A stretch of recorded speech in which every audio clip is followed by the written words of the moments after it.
Okay, it is 6 o'clock, so we'll go ahead and call this meeting. Ms. Henderson, please collect roll. Mrs. Horn, Here. Mr. Chitwood, Here. Mrs. Baker, Here. Mrs. Coleman Martinet, Mr. Hull, Here. Mr. Beecham, Here. Mr. Miller,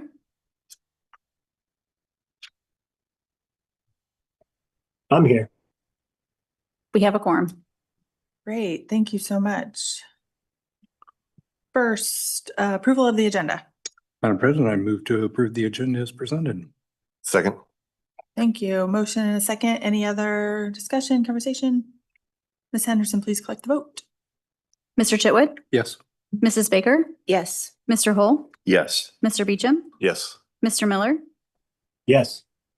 Mrs. Horn, Yes. approved. Okay, so tonight we have kind of a special treat. We have part of the leadership team over at Spring Hill Elementary School here. They're going to help walk us through the Pledge of Allegiance and our mission and vision. This is our first crew to get to do this, so might be just a little bit bumpy, but they're going to do a phenomenal job. If you guys want to come up to the podium, you guys are welcome. And before we go through it, do you guys want to tell us who you are and what grade you're in? We are the Student Lighthouse team from Spring Hill Elementary School, and we are in 5th grade. Awesome. Thank you so much. If everybody will join, stand up and join us in the Pledge of Allegiance. I pledge allegiance to the flag of the United States of America and to the republic for which it stands, one nation, under God, indivisible, with liberty and justice for all. Thank you guys so much. And first, the mission statement. To be a school district that engages students to learn, create, adapt, and succeed in an ever-changing world. Perfect. Thank you so much. And the vision. Maintain small town values and empower each student to achieve world-class success. Awesome. Thank you guys so much. Thank you for coming out tonight.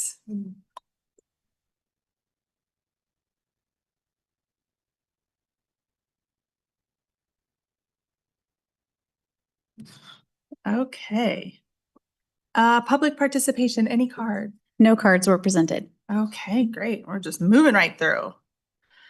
Consent agenda. That includes the approval of the minutes, the personnel report, district fees, the renewal of the MOU with Olathe Head Start, approval of training for CPI instructors, facility use fees, Bond 2025 project, the February pay applications, and new instructional resources for the 26-27 school year.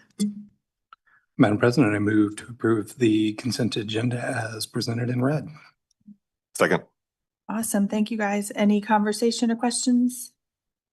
Okay. Ms. Henderson, please click the vote. Mrs. Baker, Yes. Mr. Hull, Yes. Mr. Beecham, Yes.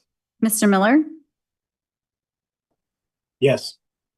Mrs. Horn, Yes. Mr. Chitwood, Yes. approved. Thank you. Good news, recognitions, and announcement. Yes, we have our communications department. Mr. Scott Peavy will come, and he has a couple of presentations and recognitions to make this evening that I think everyone will definitely enjoy hearing about. Mr. Peavy. Absolutely. Good evening, everybody. Thanks for being here. Today, we do have a couple of core value recognition for two of our very deserving staff. And then we also have one student that deserves some special recognition as well. So I have a couple of guest presenters that'll take care of two of these three. But to start off, I would like to recognize Miss Elizabeth Moore as one of our core value recipients. I'm going to make you at least come up to the front a little bit. You can even sit in the front row, but you have to at least get a little bit closer. Oh, there we go.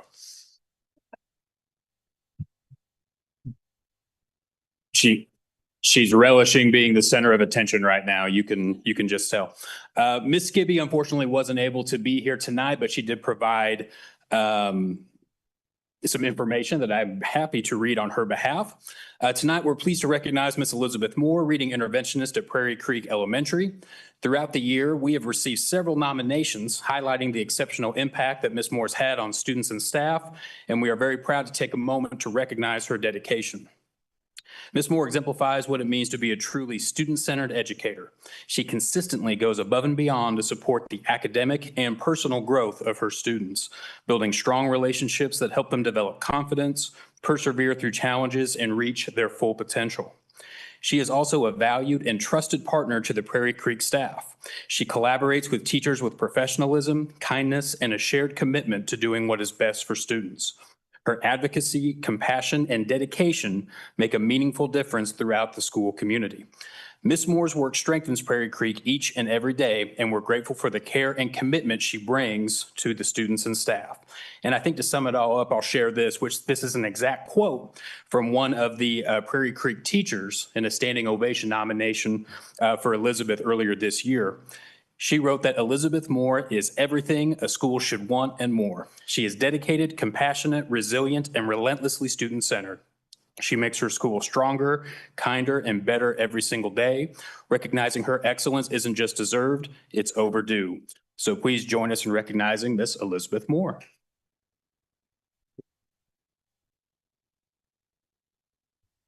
And I forgot to mention, we'll do pictures for all three, our student and our two core values at the end. So you still have to stay somewhat close for the photo op. But next up, I'll invite Dr. Weber to do our second core value. All right. Tonight, I have the opportunity to recognize Teresa Satchel, Special Services Instructional Coach, who received multiple nominations this year for Core Value Award. When the same person's name continues to come up from different staff members in different buildings, it's usually a pretty clear sign that their impact is being felt across the district. Across all of the nominations, the same things came up again and again. Teresa consistently goes above and beyond to support both students and staff. She is someone who is always problem-solving, thinking creatively, and working to ensure that students get exactly what they need to be successful. Several nominations also highlighted her leadership in supporting our teachers through the letters literacy training. Teresa didn't just facilitate the work, she helped make the learning meaningful by breaking down complex concepts and helping teachers connect the knowledge directly to what they're doing every day in their classrooms. What stood out in most of the nominations, though, was how Teresa supports the people around her. Staff describe her as someone who is approachable, collaborative, and always willing to step in to help think through challenges for students. Teresa, the consistency in these nominations speaks volumes. The way you support our educators ultimately impacts countless students across our district, and we are incredibly grateful for the work you do every day. Thank you.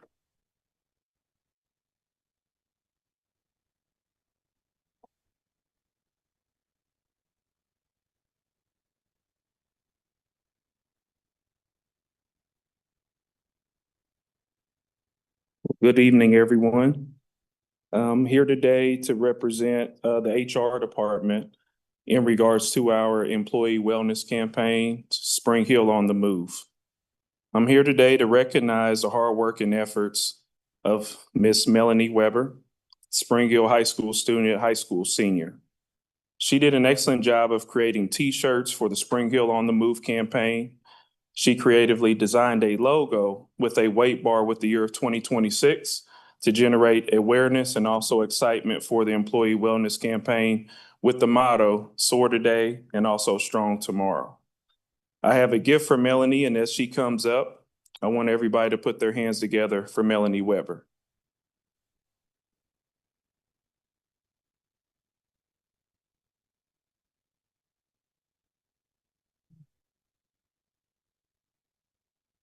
And Melanie, it says members of our board might have a question for you as well, just to see how it went. So I love this one, but I especially loved that the district emblem was the 0. So I thought that was incredible. Did it take you a while to come up with the slogan, or did it come right to you? Oh, there you go. Colors and everything. Okay. Play with the colors, spent a lot of time playing with the colors, and had a few different designs and kind of just playing on it. Okay. Awesome. Thank you so much. Well, and I already shared it with you. You hit it out of the park on this one. I really like this one. So this one's going to come in handy when I'm working out. So I really appreciate it. Well, and Melanie, don't go too far because we'll go ahead and shift to pictures now. So again, just like Miss Moore, you get the opportunity to be the center of attention. We'll actually do you first, Melanie. So if you want to step to the front, members of our board and Dr. Luttrell want to come down, we'll make you social media famous here in a little bit.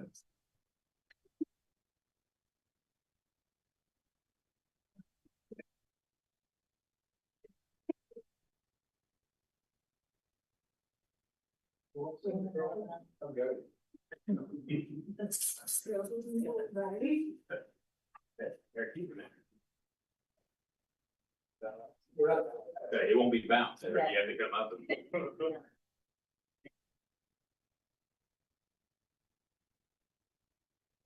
Now we're about. So we'll have you just stand up. All right, that's a bunch.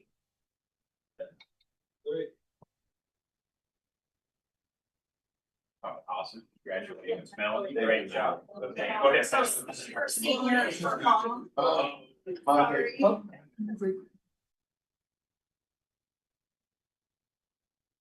Thank you. Right.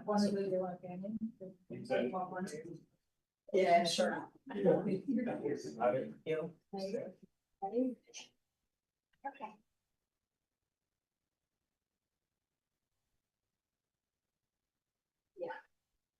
It's a bunch of these.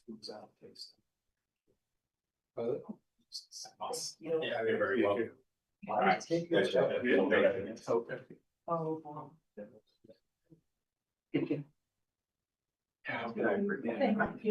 You're not doing like buddy years back there or anything, are you? You're not that.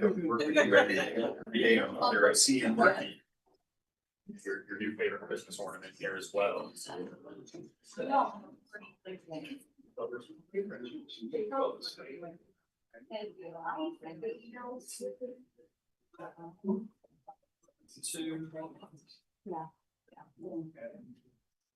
Perfect. Congratulations, Elizabeth. Yeah. And then one more. Oh, pretty good. You don't say you don't get to skate either. You make her come to the front. You do. Congratulations. And I'll do my same Christmas order joke again.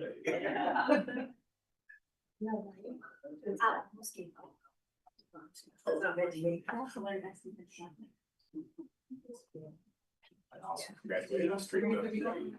I said, yeah, right. That's my most proud. Yeah.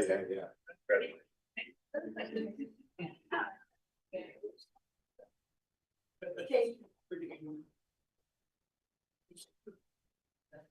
You guys do like 3 steps this way, just a little bit.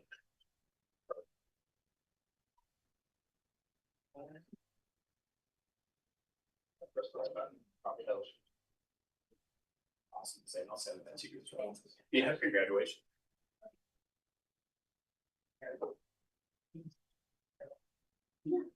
We're done with that. You're excellent. Okay, I understand it. I was like, do I go through this thing, do not through traffic? I feel like it's a middle. Pretty tight. Yeah, it's a light. Yeah. Oh, yes, you do. You go through it. Go through it. Okay. Regular discussion items. First, 8.01 strategic plan update, student success, real world learning. Yes, we have every year we do 3 or 4 different updates in our strategic plan.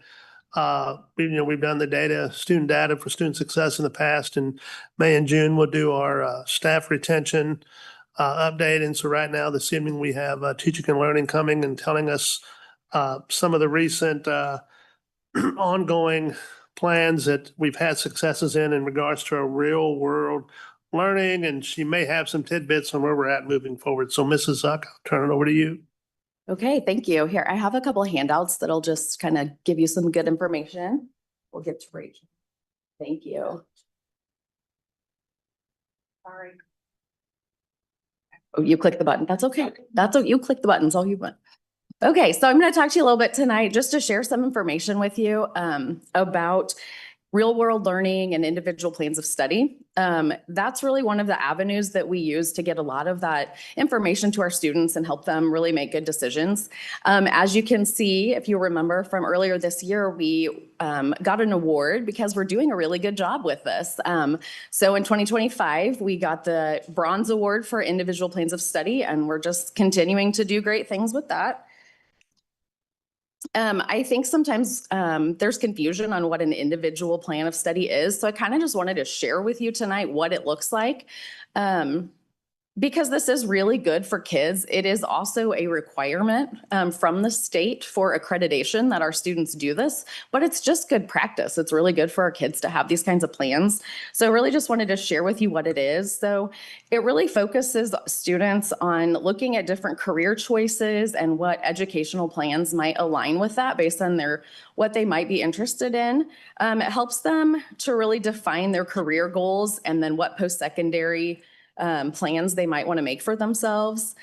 Also, then what courses and activities they might want to get involved in high school. So if they do an interest inventory and find out, they're really interested in animals or vet science, they would then look and see what do we offer at our high school that would help them continue those interests. It also helps them set some goals and things that are going to help them well beyond just their high school years.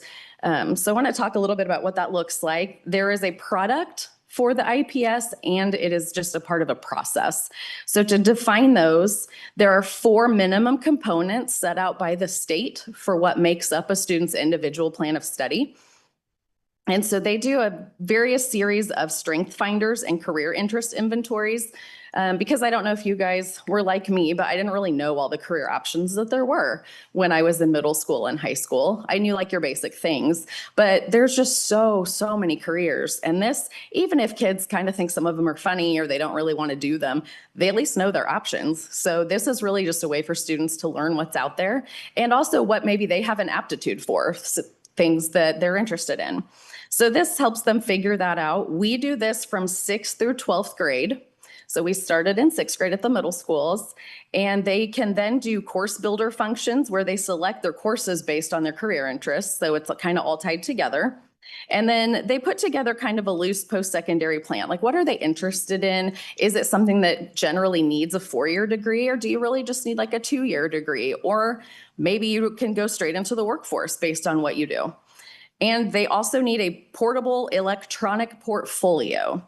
So this is something we really focused on this year with our students, was putting together that portfolio. It is something that is an expectation as students start enrolling in college, that they have this available to them. They'll need to pull things out of it to share with colleges if they're, or even jobs. They want to see samples of your work or a variety of things. So we want to make sure that we help those kids build those.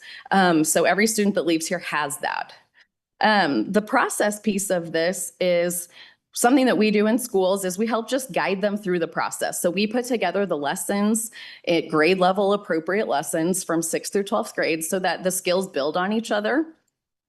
And then it also is developed cooperatively between the student, staff members, so not just your counselors, but your classroom teachers, that they help your students find great pieces of artwork they created or a really good essay that they wrote and put those in their portfolio. We help them build resumes, things like that. And then also family members. Just in the past couple of months, we have invited families to join their students' Zello accounts so they can see what it is that their students have selected as a career that they're interested in or what colleges they might like to see. So that is all available through our individual plans of study. This is a list of the elements that are required per the state. And these are all great things. Documentation of career interest, courses that they're taking, yearly benchmarks. So we have them goal set and then mark how far they are on reaching their goals. They need to have written out some kind of post-secondary plan, their portfolio, like I said before. They need to keep records of any of those certifications they've earned, if they've taken dual credit classes, if they've had internships, those will all be in there. Academic assessment scores, resumes. We do a lot with them on post-secondary financial planning. If any of you joined us at Reality U the other day, we had 8th grade do that. That's always a fun time. It's very eye-opening for our kids. But also we take them through lessons and they really dig in and see how much everything costs. So they kind of have an understanding of that. And then tracking any of their applications to any of their secondary, like their post-secondary institutes. So all of that is done through their individual plan of study. So all kids will be creating all of those things. We use Zello for that. That is the one that is subsidized by the state and is recommended by the state. I did get permission to use this child's, if you're wondering. So this is a screenshot of what the students see when they log into Zello.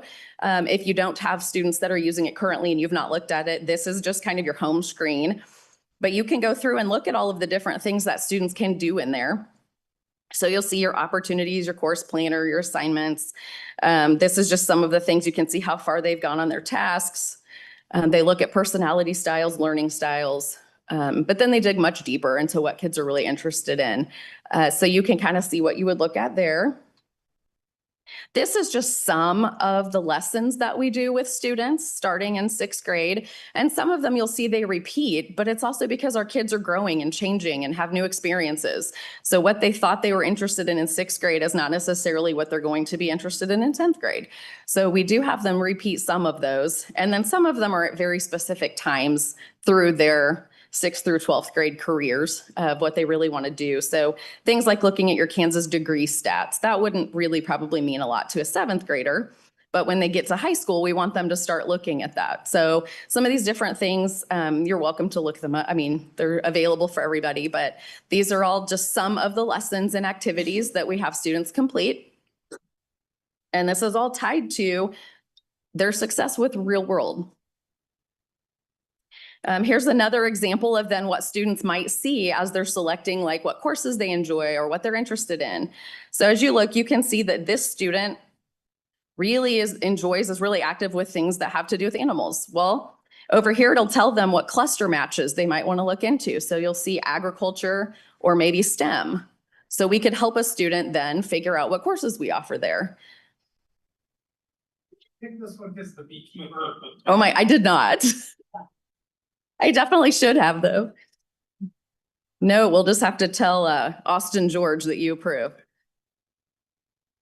That is funny. Another feature that we have in Zello that helps us with work-based learning is the work-based learning module that works alongside Zello. And this one is where we actually are connecting students with real world experiences. So this could be their job shadows, their internships, any of those kinds of things that we offer. This is largely what Leah Good is working on with our students and all of our teachers at the high school. And this is where we track all of that and where students can access those things. So what it looks like is this. This is a screenshot from our account, but you can see just we're working with a lot of companies already that we have got partnerships with in terms of internships, job shadows, mentorships, those kinds of things. And I kind of want to know more about this American Royal one. I was really interested in that. That looks fun. But these are, kids can get in here and they can look at these and request to participate in them. So just through their regular, like they all have Zello accounts and have for years, they can get in here and now search for different opportunities that fits what they're interested in. And they request that. These are all things that are vetted. They are things that we have specifically worked with these companies on. And then we can keep track of their hours, what they're working on, all of that. We currently are working with 93 companies. We have 87 individual contacts in here that we can work with and 67 specific opportunities. So a kid could say, I want this specific opportunity, whatever that job is, that task. And this is something we've only been doing for a couple years. So this is really impressive for all of the opportunities that we've got. This leads us right into our current data for our career and tech ed pathway classes and all the things that our students are doing. So just some information. There had been some questions previously about what pathways we offer. And so we've just listed out here, these are the pathways that we have or will have next year, and then how many courses we offer. So you can see some of these, maybe you didn't even know, but in our diversified ag pathway, we offer 10 different courses that students can take in that one pathway. So all of these, there's a lot. And every one of these, a student could become a pathway completer. So do all the things, they all have different certifications. The packet that I passed around for you guys, that has all of our current pathways in it with lots of information you can see in there about which classes we offer, if any of them you can get college credit for. And then on the back of each of those pages, you can see where you could continue in that pathway at a local college or university. So those are things that we've been sharing at like our Future Bronco Night. We'll share it at our conferences, make sure that we get it to our middle school students. Ways to just share what's available, but then what does that look like as a comprehensive plan for our kids?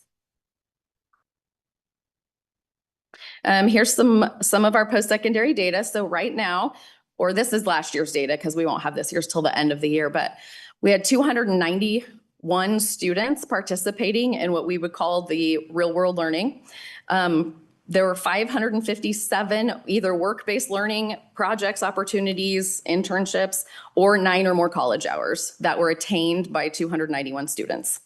So this is a lot. Our kids are doing a lot of things. We had 269 students last year earn over 1,500 college credit hours while in high school. So again, that's big. Just to give you a little bit of a comparison, starting from the 21-22 school year up through last year, we have increased from 25.9% of 12th graders having at least one real world learning experience up to 68% of our students last year. So that, again, it's big. We have a lot of kids accessing a lot of really cool opportunities. This is just our data that we report to the state. So this is how many total participants we have in each of our different pathways.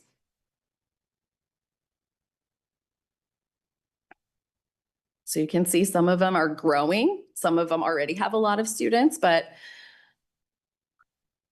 again, lots of kids doing lots of neat stuff. And then what are our next plans? So we're going to apply again for our individual plan of study STAR Award in 2027 and hope that we do better than a bronze. Our goal is to have all students in 612 to have a completed digital portfolio. This was our first year really focusing on that. So we do not have 100% of our students with that, but we're working on it. And then also wanting to make sure that our parents sign off on our student individual plans of study twice a year. Because again, this is a partnership with families. So we really want to make sure that they're aware of what their kids are saying they're interested in or where they'd like to go to college, those kinds of things. And then also, we really want to put together a scope and sequence of lessons, opportunities, activities for our students for real world learning and career exploration all the way from pre-K to 12. So while we're doing a lot of really good things at all of those grade levels, we want to really capture what that is and put it together in like a comprehensive scope so everyone can see what that is. So those are our steps for moving forward. Do you guys have any questions? Awesome stuff. This looks like you, not we, I didn't do anything. You guys put this together? Yes, This and the is very comms good. department. It's very good, very good. So it looks like we're starting to go down the road of some of these being concurrent enrollment, so college credit enrollment as well. Yep. Do you expect that to continue to expand? Yes. We right now take advantage of almost all of them that we can. So your intro level classes will never be, they're just not high enough level, but yeah, we've added another one for next year. In the med science pathway. So we have added one more concurrent credit. We got our teacher certified to teach college now. So, so yeah, we're continuing. I mean, we always look for any opportunity for our kids to access what it is they want. So they can take the class and pay the money to the college or not. But either way, that would be an option. Okay, cool. So yeah, we're always looking for that. The next thing then escape. Parent, kind of the parent uptake on creating a Zello account. I know we're in our first year. Is that going good? I mean, because we're planning 100. We've had Zello for probably how many years, Billy? Yeah, 10, 15 years. Zello's not new. It's been around forever. And The part that is new, the part that's new is The the parent. parent. Yeah. I'm Yeah. sorry. No, yeah, the Yes. parent. So We actually, all of our parents were invited, but we've only had about 30% of parents sign off on it. So I think getting the word out and the education for parents about the value of it, but that is also where they will approve their students' schedules. instead So- of doing paper. Right now, middle school, we're still doing paper. And if we have parents who don't want to do it through Zello, but like, that's just a way for us to really keep track of, because we're getting big. Like, we have a lot of kids now at that high school. So That's a lot of people. That's kind of where I'm going. Yeah, That's a so lot of pieces. it's a nice way. And the state requires that parents sign off on those twice a year. Okay. So that is the minimum. So we want to do it anyway, though, because we really want parents to see what their students are. It's just a way to share and be more open with what they're doing in those classes.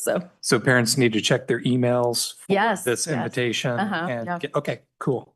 All right. And we can resend them too, just a reminder. Yeah. I'm going to echo what John said, because you and I have talked about this, and this is exactly what I wanted. I am so happy. So thank you for that. Sure. Kristen. Couple of things. I love the tracking that you're doing on participation for the seniors, especially taking, the growth of them taking at least one pathway there. Do we do anything as a district then to follow up post Well, high school? what's tricky is because it's very self-reported. So It the is. state keeps track of it also. Yeah. But it's very hit and miss data because you've got like your clearinghouse data, but it's unfortunate, right? It's very like, Extremely helpful for us to kind of see what happens. yes, if you'd like to years talk to Dr. Smith about that, she has really strong opinions about it. Okay. Okay. It is all right. something we've talked about for years. Yeah. Like, we would like to have more of that, but right now you're really relying on just self-reported data or Yeah. kids being willing to get back to you on information. Okay. And you touched on the parent participation at like 38% somewhere in there, Mhm, right? Yeah. And what is the participation? Is that the participation of the students actually going through and creating their digital portfolio? And I'm assuming the digital portfolio is directly tied to Zello, right? Yes. Okay. It's So all in there. what's student participation on Zello then? It's like 100%. We maybe have 2 kids that don't get in there. Okay. Yeah, we actually do a really good job. The state likes to recognize this and what a great job we do. Yeah, and the reason I ask that is because I'm wondering, I know that there are some parents out there that actually opt out of participating in those types of things, right? They can. Yeah. Like you can. And It's then just- you still administer it, but you just do it. Yeah, we just have to find a way to do it. And that is where so all of your college scholarships go through that and all of because now everything's electronic. So Yeah. that's just how we share the info. But I mean, we could find other ways too if people have opted out. Yeah. It hasn't been a big, we don't have very many opt out. Okay. Well, and then the other thing that has come up, and this is after going to KASB for 2 or 3 years now, right? And meeting with our students and the different programs that we have, is, and the one common thing that I always come away from those conversations with is, what do we do? What are we doing to kind of promote it to the student body so that the students are available of these new pathways, particularly new ones that are coming online? As a marketer, I'm trying to wrap my head around, what do you do as? So a couple things. Okay. One, well, actually this year, I know for sure, we've had a lot of, Leah has worked with some of our middle schools to actually during advisory time go in throughout the year, and they've brought in people to speak about the pathways. We've had students, we've had people in industry, kind of talk a little bit about our pathways. We also share just what we offer and like what you're interested in. We do it at the Future Bronco Night for our 8th grade, but I do think we need to start earlier. So that's part of our starting in 6th grade, thinking about what you might be interested in. Again, you're not tied to anything, but just if you have an interest, getting them kind of hooked early on that. Some of the things though, if you look, a lot of our pathways right now are maxed. Like we can't put more kids in them. So for example, I know health science is really, really big. It's our number 2 ranked things people are interested in. Our teachers are completely maxed. We cannot add more kids without adding more staffing. So that's kind of those conversations that I guess need to happen. But some of them we can't fit anymore. So you want to promote it, but then you don't want to cause frustration. Yeah. So really thinking about which now our new pathways, we absolutely have been promoting and can continue. Yeah. We've got room. Yeah. Okay, I'm glad you brought up. I'm glad you brought that up because I know you and I've discussed that, right? Yeah. Particularly as it relates to health sciences. Yeah, and there's a couple other, I mean, there's some that are just Yeah, can't fit yeah. anymore. But kids are really interested. We have a huge percentage of our kids are in these pathways. I mean, 68% of our kids are doing something. Right. Like, it's a big, And I know I've shared this with you too, and it's having sat in now on site council, filling in for Anna at or at Forest Springs. And you and I have talked about this too, right? Trying to increase the bench depth of Yes. education knowledge, getting from 8th graders to 7th graders and now, right? And the one thing that I'm hearing from parents too is that the parents really do want to be dragged along. So it's interesting to hear the correlation between we're trying to drag them along, but they're not necessarily, But taking the it's opportunity new. to do so. new, like the True, parent. fair enough. And we all know when something's new, it takes a little while to get everybody on board, whether it's enrolling in new classes we offer. Like, we don't expect our numbers to be really high when we first offer a new class. Yeah. But they will be year 2 when people find out about it. It's the same with like inviting them to join Zello. Many of them probably did not see it in their email, but Yeah. then when their friends start talking about it, they'll go check. So And it's okay. The last question, I promise, and it's actually more of a comment that, well, it is partly a question. I noticed you've got a lot of these colleges, junior colleges, community colleges, referenced in here. Are these ones that we've partnered with before and sent kids to? Yeah. Particularly Allen County, because it's one of my wife's uncles that's the president fun. of Allen County. Some of them are ones that we have like articulation agreements with or have in the past or Yeah. whatever. But they're ones that also will accept our Excel and CTE.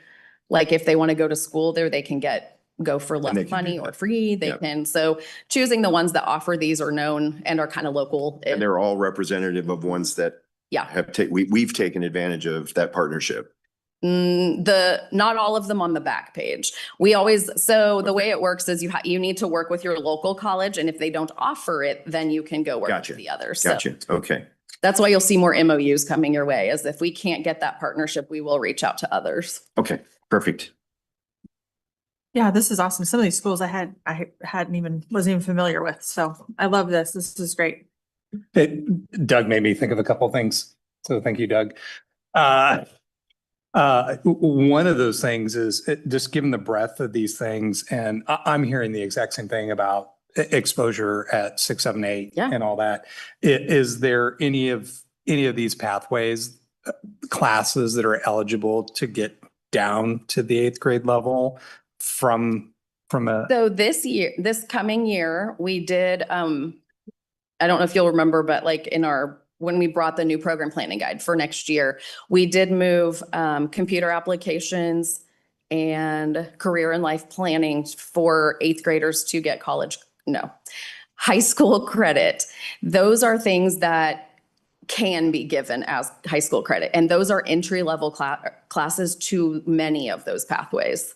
So what you can do is move your intro levels down to 8th grade some of the time, but that allows them to get that out of the way and then dive right into they're good classes. Like, they're classes that just expose them to what they'll need for moving forward. But you can't put all of them down there. No, it just, as we grow and expand and Yeah. mature. It allows them to take more of the classes within that pathway at the high school, because you run out of time. Okay. Wasn't Yeah. there a teaching one that they added this year too? Yeah. So that one's more to like get they're not actually getting high school credit for it, but it's to get them, to get them kind of exposed to what is it like to teach, what's it like to write a lesson plan, like, so they can see. And then when they then get to high school, they can enroll in the teaching and training pathway. My second thing, I'm actually going to look back at Billy, which is as we roll out to the new version of Skyward and something more mature and, I don't know, maybe this century. I'm just spitballing here and throwing it out there. Maybe we could start integrated single sign-on, some type of single sign-on. So our parents don't have to have credentials to every system. Just tossing that out there. Like to Crazy. single sign on to like Zello and Skyward. Is that what you're saying? Just like you can use your Google account that it participates in a single sign-on environment that tokenizes it and does some stuff. I know it's a crazy thought, but if we want to encourage parent participation, we need to make it a little less frequent, friction filled if we can. I agree. It would be nice if that worked. I'm Okay. not the chairman there that's gonna just make all that happen, but I definitely will be looking into it because it is something we do like to do. We try to do single sign-on for most of our student and staff related stuff. Yeah, they support Google SSO, by the way. Yeah. I checked while we were sitting here, so just tossing that out there. Thank you. Okay, thanks. Anything else? Anything else? No, thank you so much. Yeah, absolutely. Thank you. Okay, up next, purchase of additional equipment for strength and conditioning at the high school. Okay, we have high school representatives here. Our athletic director, Clay Frigon, is here to talk about how the strength and conditioning program, which, has continue to see increased enrollment as well as, is definitely holistic for all students, has grown in population and just, some additional enhancements that can be done for that program. Mr. Frigon is going to talk about that. And I think if he brought his sidekick, Coach Bouchard, with him in the house tonight. So he may want to say a few words too. So Mr. Frigon, tell us about what you've got in store or would like to see for the strength and nutrition program.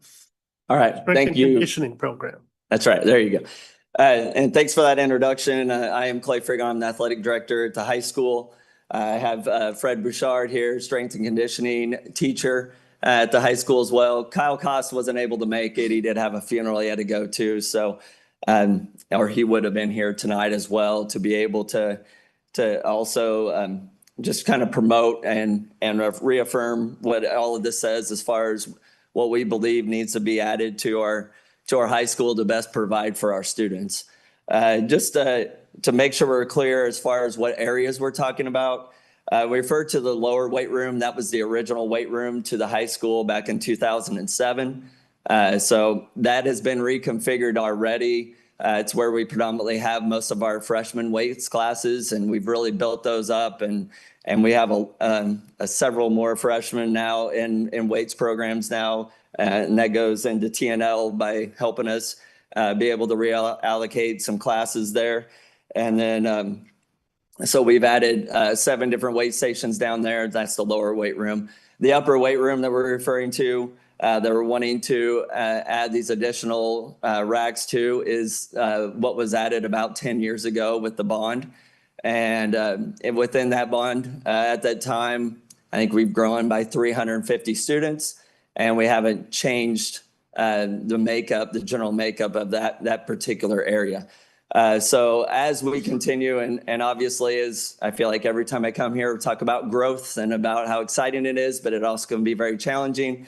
And so with that, we've just continued to look at ways to make it more efficient to be able to provide for our students and specifically within these classes. So that's our priority, and to provide for our students. And we feel like this could best do that specifically within these weight classes. And Fred will talk about as well, and I'll kind of steal a little bit of what he said, but this is what I would probably consider, and we consider to be the most used class space per day within our whole district. We have over, what do you say, 380? Yeah, and we're looking at 400 students every day that will be going through this weight room and through our weight rooms. And so being able to provide for them the efficiency to be able to utilize these racks and be able to, and it goes into student safety as well, and reducing downtime, congestion. I tell our coaches all the time, we want to be as efficient as possible. We don't want to think we're wasting people's time, wasting kids' time at practices, and that goes the same within the weight room as well. We want to be efficient. We want to get things done, and we want to make sure we're keeping things moving. And for all I've seen from Fred over the past year, he is very efficient.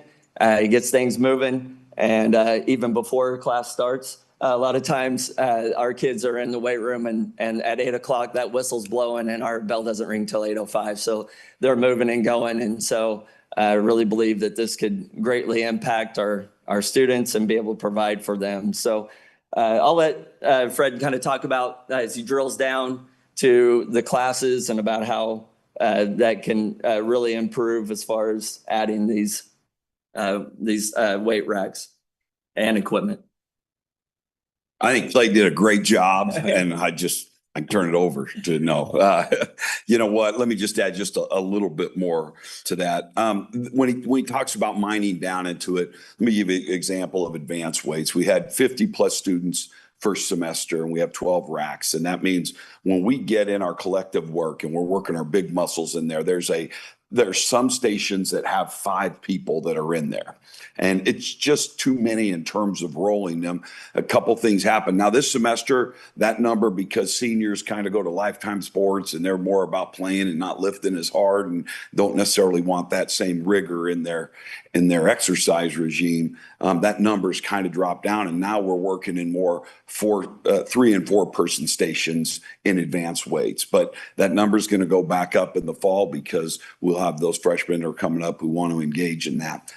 Same thing happens during some of the other regular classes. Again, when we have 36 or 38, all of a sudden we have stations that are backed up with 4.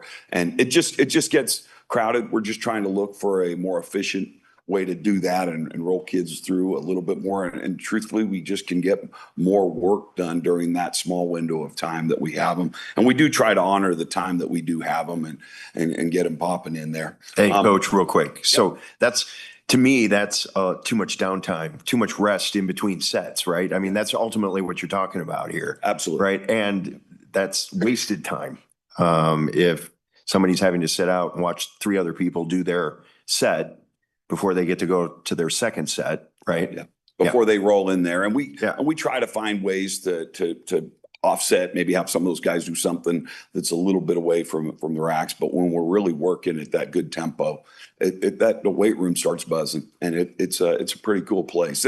In terms of student engagement, it's a great place to come watch kids do a lot and do just incredibly active place when they're in there. And so I think it hits that mark really, really well in terms of education and trying to make sure you're meeting the students' needs.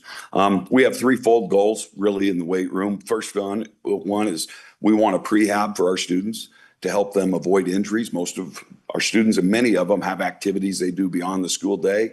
And the way we build stabilizing muscles and strength, and that really should help them. We've seen a decrease in some of the numbers are pretty extraordinary. I think we had a total of 12 missed varsity football games this entire season due to injuries. So we've added movement preps and stabilizing muscles to try to help when we put our kids in difficult spot. We obviously want to gain athleticism and create the agility and movement. And lastly, improve strength and explosion. So those are some of the goals that we have in that. And we've added an academic component every Friday. We take a little quiz. Those quizzes are actually ACT type questions about exercise science and the human body and anatomy. And so we've tried to add a component to educate our kids about why they do lifts, what energy systems, what muscles they're hitting. So we've tried to honor that side of it also. So anyway, that's a little bit mining down.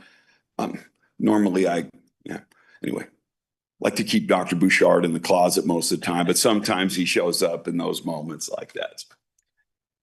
Thank you, Coach. Are there going to be any subtractions as part of this? Are we taking anything out? Yeah, we are. We have some fitness equipment along the window, and we're going to leave a couple of those because sometimes when our students are coming off an injury or they need something that's maybe a little less, they're able to get on a bike or a treadmill and walk. We think that the freshman weight room can utilize a couple of those pieces. And I think Mr. Freegon's also visited with Jamie in the training room. If we can find some storage area for some of her excess things about using that in there and maybe utilizing a couple of those pieces and I've been here almost, 8 months, 9 months now. And I just don't ever see more than one or two of those pieces ever being used. So we think we can maximize that space a lot more with some of the base equipment that we've requested here. Okay. And then my next question, nobody's probably going to be able to answer, but has somebody talked to the architects to make sure we can put the weight in the room? This is a lot of weight we're talking about. We're Well, not fitting in. we went through advanced exercise, and so they spec'd it all out and been able to. Our DLR. DLR. Yeah, our actual architects went, Yep. hey, the floor is not going to fall in. Okay. We can. I think that's a great question, and yeah. We will. Yeah, we will. I'd like to just make sure that we're We are. we're staying with the design load of the room. You bet. Our insurance agent would probably appreciate that. Yeah. Yep. Well, and one thing I wanted to ask is, I know you've got the freight delivery and installation here, so I'm assuming that this is all rack stacked and put together and everything by the respective vendors, right? Yes. Okay. And this was the original vendor who did the original equipment in that. We kind of went back and they measured the room and it made, these are their recommendation based on the square footage. So. And do you have any burned out plates or anything that's got to, are those getting pitched when they get burned out? This is actually, it's pretty industrial equipment. That's why we like to go back to them, because it's been, I don't know, some of you have teenage boys, they could be pretty rough on stuff. So this equipment has lasted, and we thought, hey, we're pretty pleased with what we've had. So let's go back to the original source and utilize these folks again for at least the big equipment needs. And just out of curiosity, is everybody wiping their stuff down when they're done? Every so often, probably not like they did 5, 6 Not years like they should, right? Yeah. Right. Or like they could, yeah. We should throw in a backpack sprayer in there with sanitizer. Take it back to that. I had a quick question too. I'm not sure if it was in here. Are you trying to get this approved for have before the summer program starts, or is it something you're looking at for the fall? What's kind of the timeline? I think probably right now, a midsummer would be when we would get this. I think the folks at Advanced Exercise have said it's a 10 to 12 week. They actually make it on order. They don't just have it sitting somewhere. So they're putting that together. And what we've heard from Jeff is it's a 10 to 12 week lead. So always sooner's good, but if it took a little bit more time to vet it, then it would arrive more late summer and we'd have it ready for the fall. But we think there's a chance that we could utilize some of this for at least part of the summer. May not be the day one of the summer, but at least a good part of it. I did remember my other thing, which is, one of the things that we've said in here is, we're basically running 30% of our students through here. And this is to manage the growth. So I'm just saying it out loud. Or is this capital, or are we taking this out of bond funds? Because this is, we could take it out of bond funds. I'm just floating it. Any other questions? Anything else? Okay, I just want it noted 6:52 and the sun just started shining in the window as you guys are talking. So I don't know if that's a sign, but it kind of feels like it. Indiana Jones. That's right. The sun has come down. If you gave Clay a little halo, then it works out great. Okay, thank you guys so much for coming. Thank you all. Thank you. Okay, moving right along. iPad purchase. Mr. Terry will come and talk about, every year we try to make sure that we have enough devices, student devices, to plan accordingly for the next school year. This year is a little bit difficult. I know that he and I have talked and exchanged communications, and we think that there's a couple things we got to be cautious on here that's kind of bringing us some uncertainty. First and foremost, is there still legislation out there that says that if it were to pass, could very much limit the amount of devices and number of devices you have K-5. Another one out there is, of course, knowing what our own enrollment does K-5. If our kindergarten enrollment has another low year like it did this past year, that would impact. So I think as he and I have talked, as we throw around the number that he's talking, we would be an up to number, not to exceed that. And then as we get in the next couple of weeks, number of things with the legislature, we kind of see where we're headed at with kindergarten.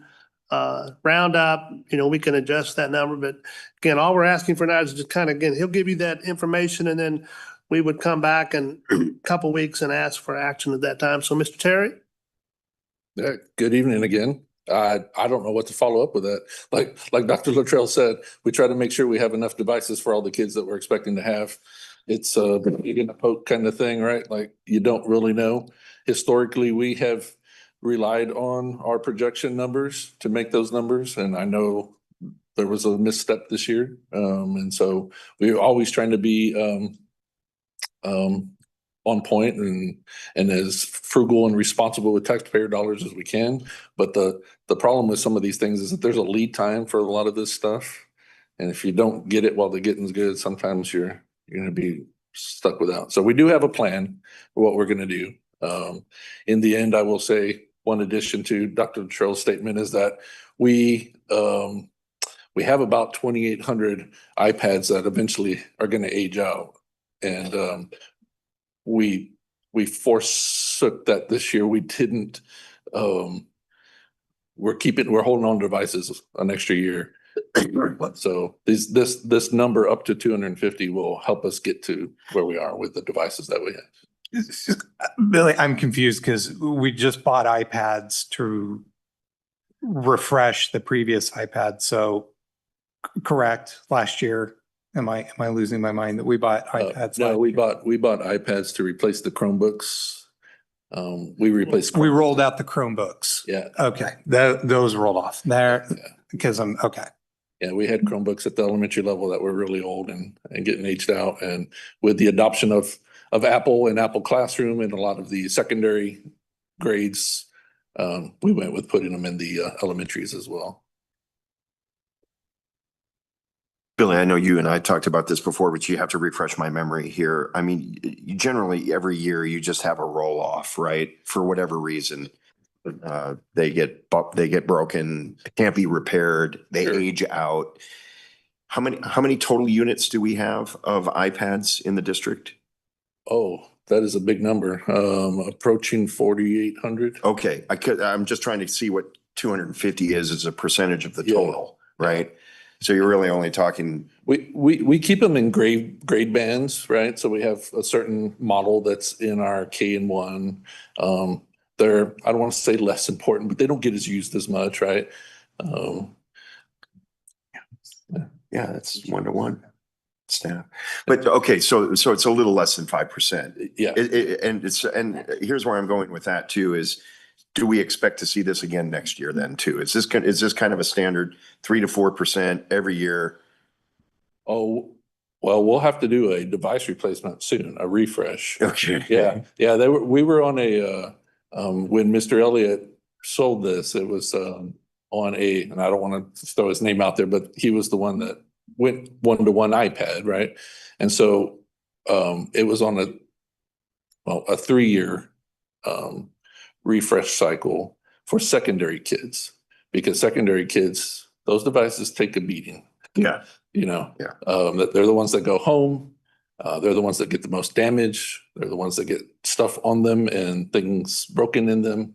And so they were on a 3-year refresh cycle, and we bought a 3-year warranty for those. What you purchased last year was for the elementary grades, and that was again a much more open-ended refresh cycle. They don't take a beating like the ones that go home do. So we'll judge that refresh cycle when the time comes. Like, we'll be keeping an eye on them and see, as long as they can keep doing what they're expected to do.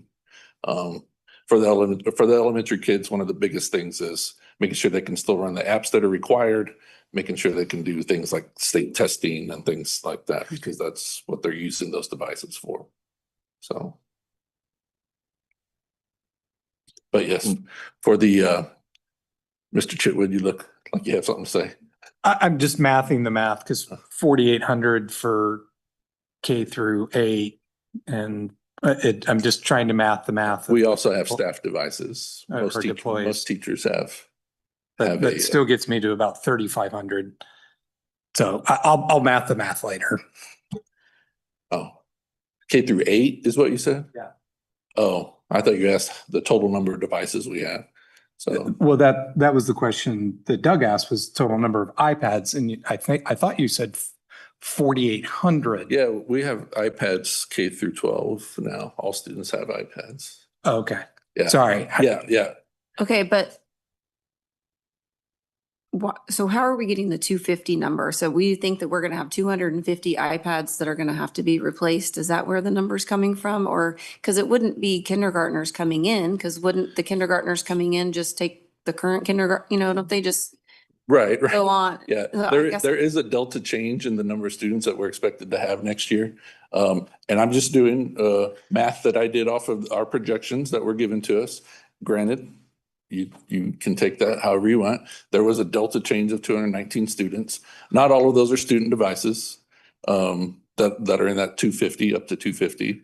Some of them are replacements, like you said. Some of them may be replacement for staff devices, things like that. But we also have to have spares on the shelf so that our current cycle is if one goes down, we hand them a new one, take the other one back and service that one. So we always have a few on the shelf for cycling out. Okay, so, but doesn't staff have a different iPad than the students? We have several different versions of iPads out there. You might be talking about the iPad Pros that some students have.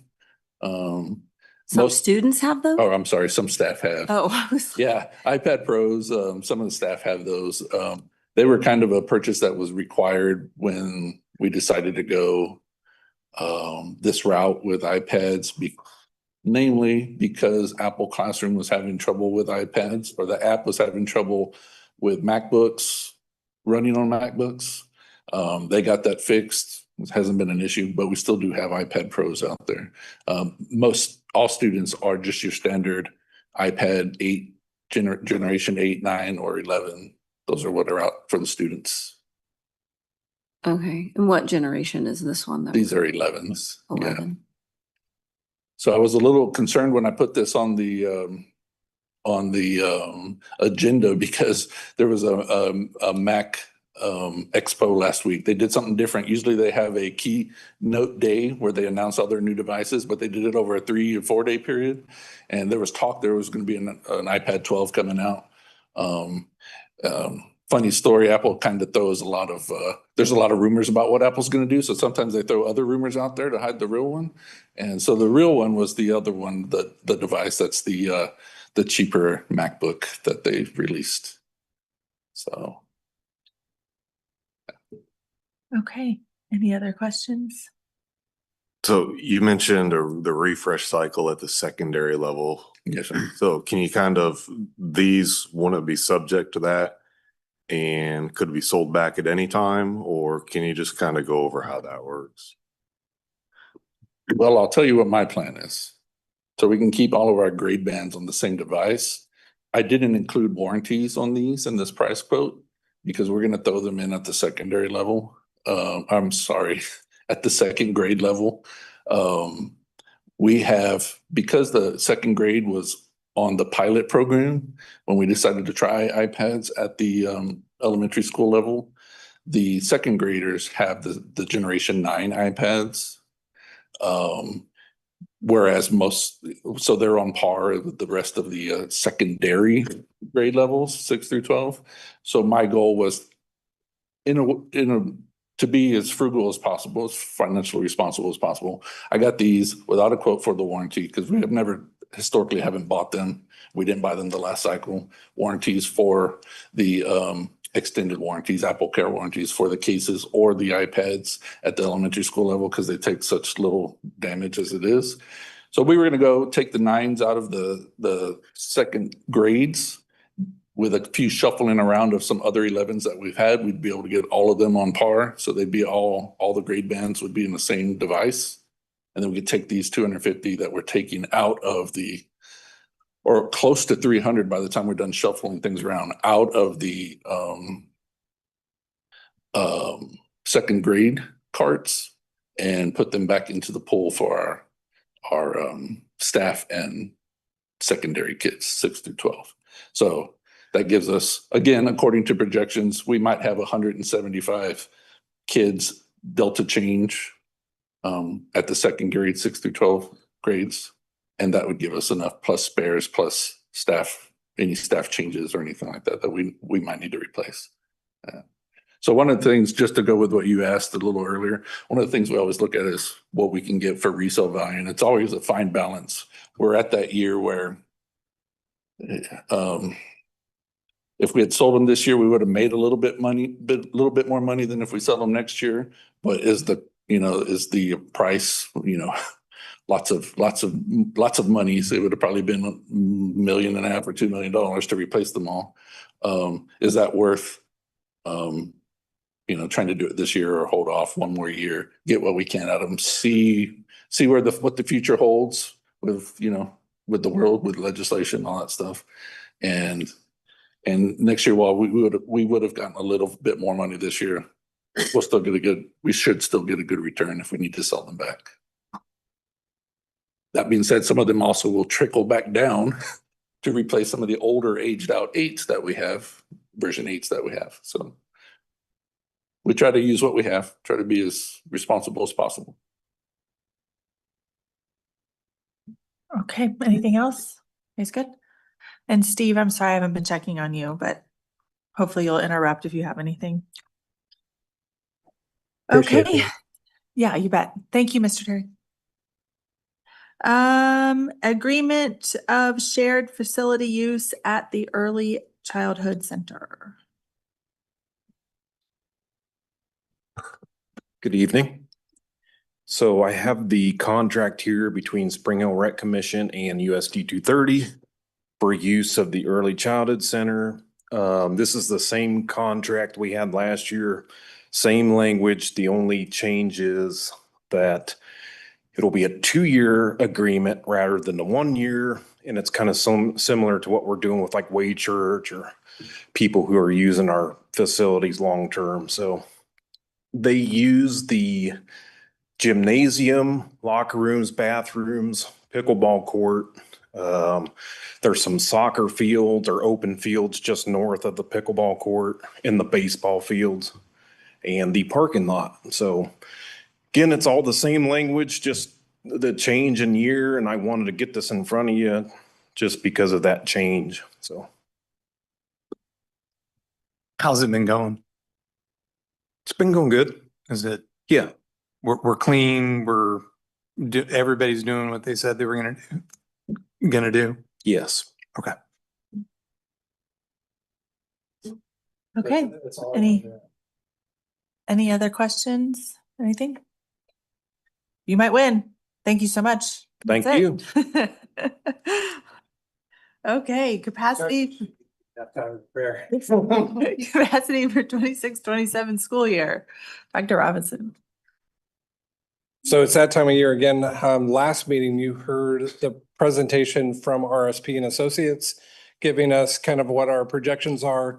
The next step in our process every year is to come back and take that information and our current enrollment and to be able to make projections for what our capacity might be as part of the open enrollment process. And so I will start that tonight.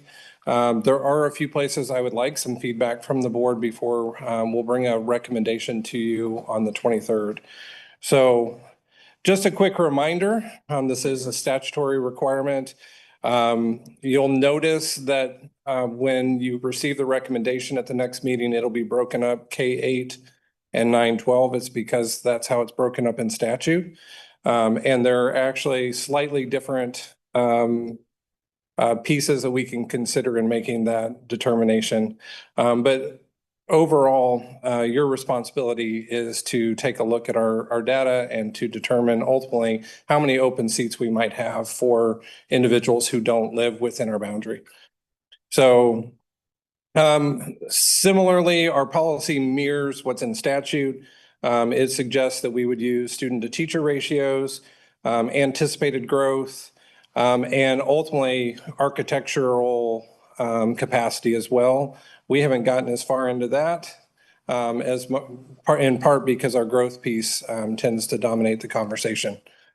So In years past, we have utilized a teacher to student ratio of one teacher for 22 students at both the elementary and the middle school level. We bumped that up slightly at the high school level to 26. And I would tell you what you'll see tonight is based on our, especially when we look at the secondary piece of it, is based on our current sections.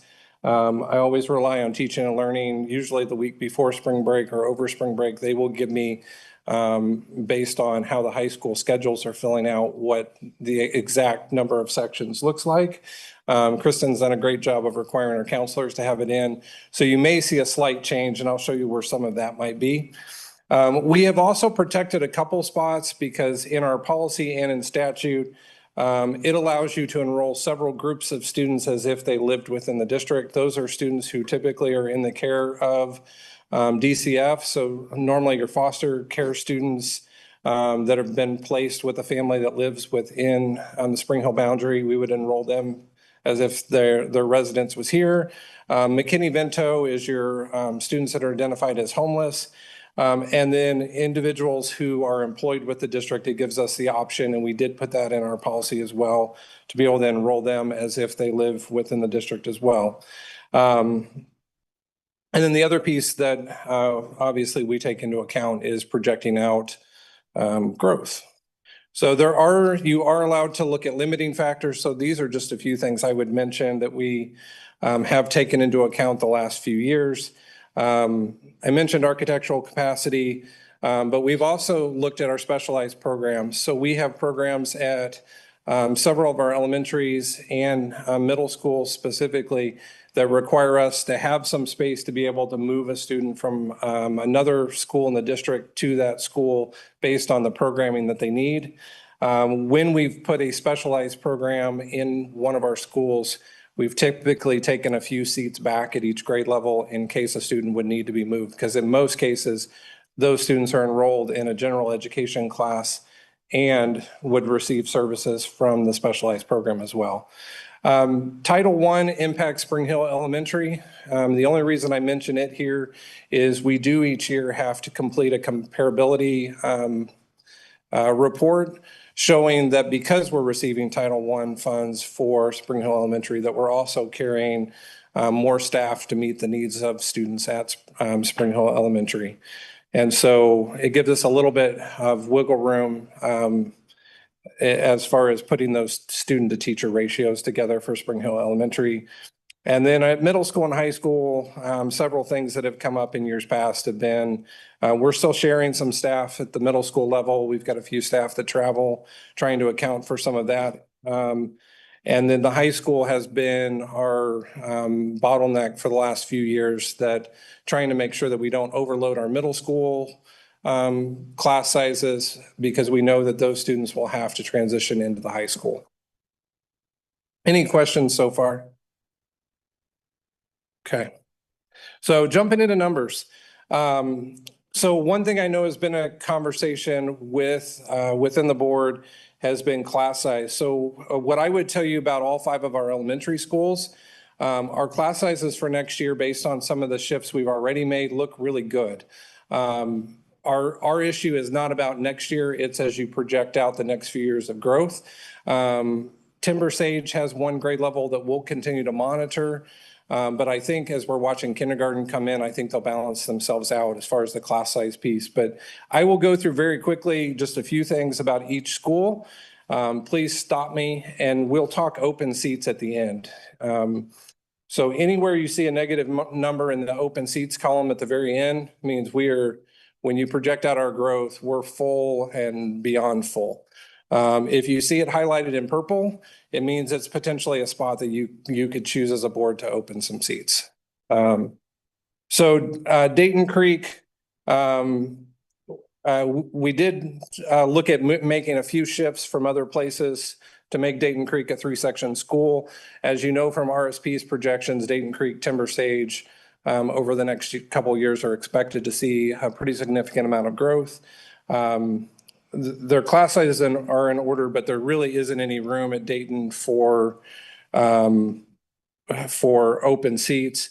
What I would say is you still have a little bit of room when you see all those, see us being well over capacity here. You still have some room over the next couple of years to make some adjustments to staffing to make that work. But currently, your capacity projection is based on how you're staffed. So even though we may have an open room in those pods, until we add that staff member, we wouldn't open up more seats. So, Prairie Creek, as you saw in RSP's projections, starts to kind of stabilize a little bit. Not seeing growth as much, which I think is why you're seeing a few places where you could have open seats. I'll give you my thoughts on that in a minute. We did go ahead and make a shift of one position to try to alleviate one grade level that would have been way over capacity, but there's still some room at each grade level. Spring Hill Elementary, I mentioned the comparability piece, but even without doing any adjustments that way, they're still looking with growth to be over capacity and no room for open seats. Timber Sage, again, similar to Dayton, you'll notice some spots where as we go into the next couple of years, you could talk about adding some staff to alleviate some of that pressure. But based on how we're currently staffed, we'll exceed the staffing capacity at Timber Sage. And then Wolf Creek. Wolf Creek's projections with RSP were nice, steady growth over the next few years. And their capacity projection looks that way. It's both based on next year's class sizes look good, but they're also going to push the limits of what we're staffed at. So when you look at the middle school level, what you'll notice is our projected numbers at both Forest Spring and Woodland Spring are coming in pretty similar. Both of them are projected to be around that 350 mark, and they're staffed pretty similar from at the middle school and high school level. We used our ELA courses in part because all students have to circulate through those as the point of looking at how much room do we have in the building. They're staffed pretty similar. Both of them, based on how we're staffed right now, are going to be over capacity. Spring Hill Middle becomes the one spot at the middle school level that you potentially could open some seats up. And part of that is you're at a point with Spring Hill Middle that their overall enrollment has stayed pretty much the same, but you also reducing staff there would be really difficult with how a middle school schedule is set up. So it may be a point where you could open up a few seats and stabilize the enrollment, just over the next few years until you're able to look at a bigger, potentially adjustment to the boundaries. I mentioned Woodland and the high school. You've heard a couple times tonight talk about that freshman class that's coming in. It's projected to be a large group. The only spot you potentially have some room at the high school would be if you wanted to open a few seats up at the 12th grade level. I would tell you, even if you do, it's probably unlikely that many people are going to want to move their senior in high school just because of how credits would transfer, but you do have some room there.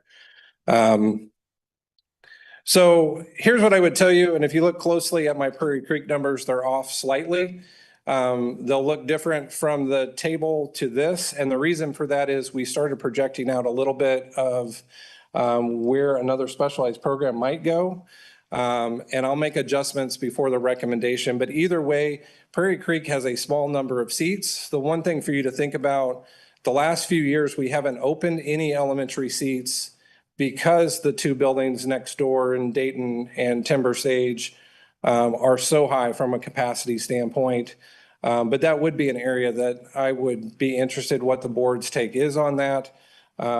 We could continue to make the recommendation that way, or we could open up a small number of seats at these grade levels. Yeah, I have a general comment as it relates to Prairie Creek, right? And I'm just trying to do some caveman math in my head just based on driving through the neighborhood, right? Rod Rock is not finished. And then you've got that new development that's going in right there by the new traffic circle at Ridgeview.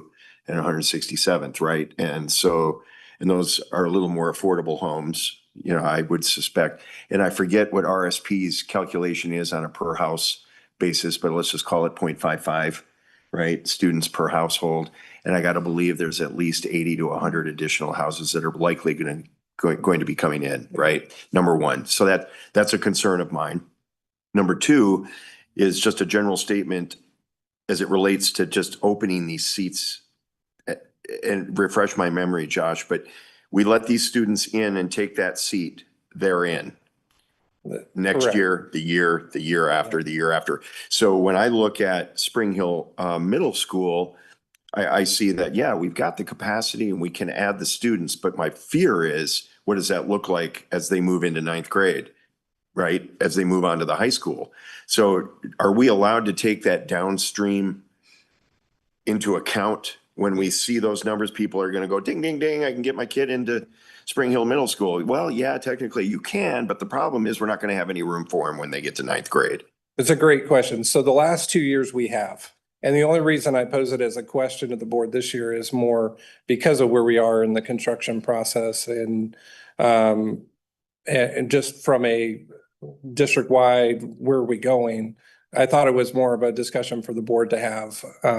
But yes, the last 2 years, that's part of why we haven't opened any middle school seats is because of the high school and trying to avoid needing to add staff at the high school because you continue to take too many students at the middle school level.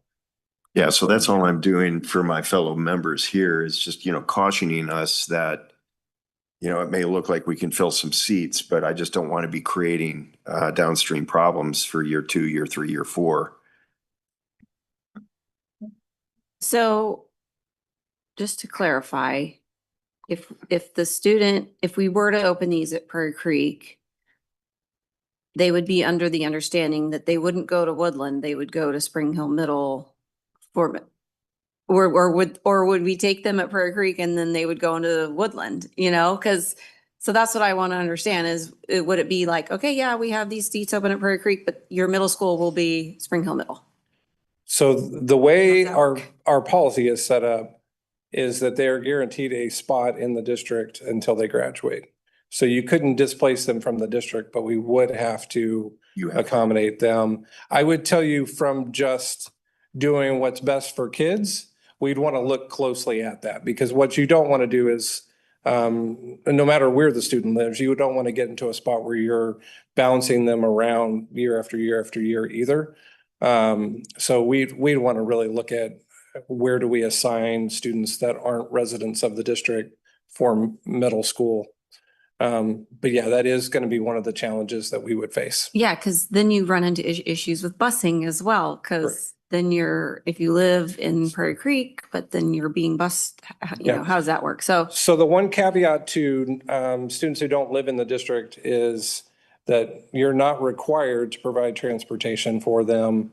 It would be expected that if they are enrolling in the district, that they would be making arrangements. The one piece to that we're watching closely are those students who would be enrolling with an IEP that may have specialized transportation on them. That might be one of the spots that we would, and we wouldn't know that. We don't collect that information as part of the lottery process. So we wouldn't know what their needs are until they enroll fully in the district.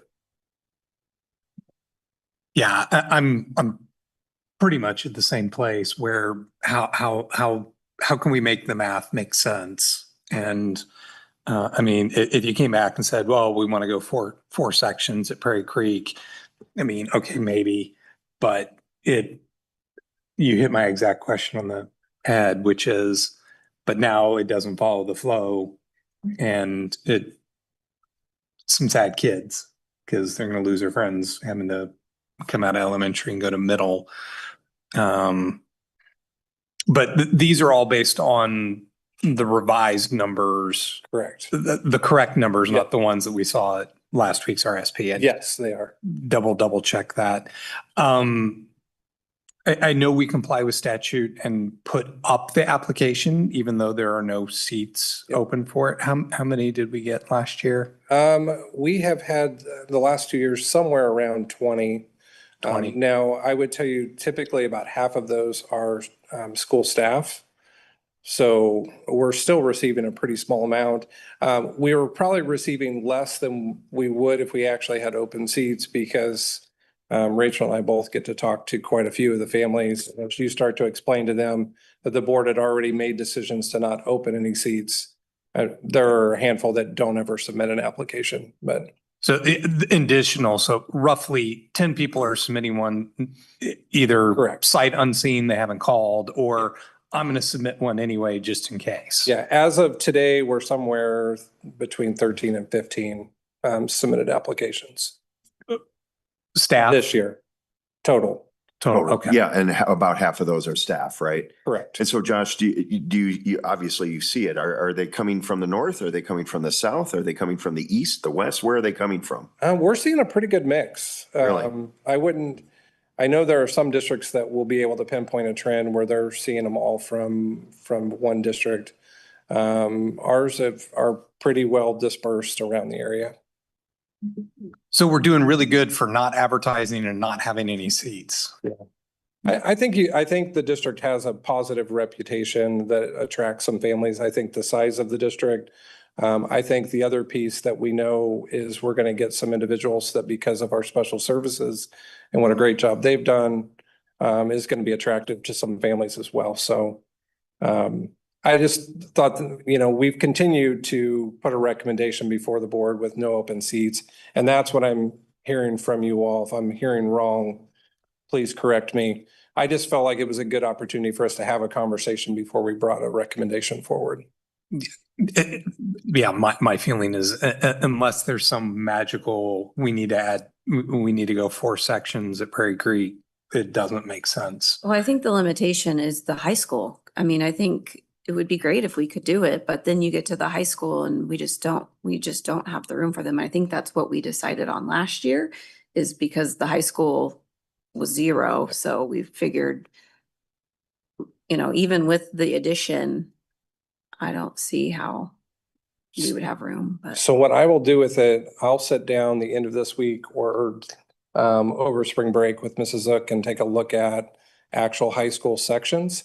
If for some reason, as we look at those sections, it appears that we've got more capacity to open some spots at the middle school, I'll send that information in the Friday update, but otherwise I will come back with a clear recommendation for the March 23rd meeting for you to take action on. That works. I have less of an appetite to look at the elementary school only because we know we're going to have to redraw some boundaries up there. The middle school, however, makes me a little bit more nervous seeing that's quite a few spots that we could probably look to at least kind of get our feet wet with this whole open seat thing. So that's probably where I would be a bit more comfortable. The elementary school just makes me nervous knowing we're going to have some boundary changes coming up pretty quick. Well, and you actually hit one of the things for me, which is if we're going to end up moving boundaries around, that makes it even a less good idea to me is we've got to sit down and look at these numbers and see what makes sense. Right. Okay. Oh, if we were to open it up at the middle school level, obviously Spring Hill Middle is the only building that would really be in play there. Would that then obligate us to open it up at like Prairie Creek because we've shown that we have the future capacity if we were to do it at the middle school level? Or could we do it only 6th through 8th grade? And then of course, as they apply, the parents would find out you're really limited to that school and maybe ideally only attracting people south. I don't believe it would. And part because when you look at your other 4 elementary schools, you're going to be at or over the staffing capacity in every one of them. So I think justifying that you're going to need every space that you have available at the elementary level, I think you could do that and still make some different decisions at the middle school. It really comes down to the board's comfort level with that group as it, matriculates up into the high school. Just my best guess is even if you were to open all of those seats, you probably still only add 3 or 4 at each grade level at most, but just to keep in context. So. And as far as funding goes, then you would only be pulling in the state aid for the additional student count, regardless of Correct. what their Yeah, IPS was. and that's part of where you want to be careful that you don't take in so many students that then you have to add staff. If you have to add staff, you want it to be because of your students that reside within the district. And that's where we've been real cautious that if you've got room based on those additions, great. And we'd basically be saying that we probably have room at the middle school for everybody that would apply. So if they applied for 6th through 8th grade, they would get accepted. And we have no idea what the individual background of the student would be. Correct.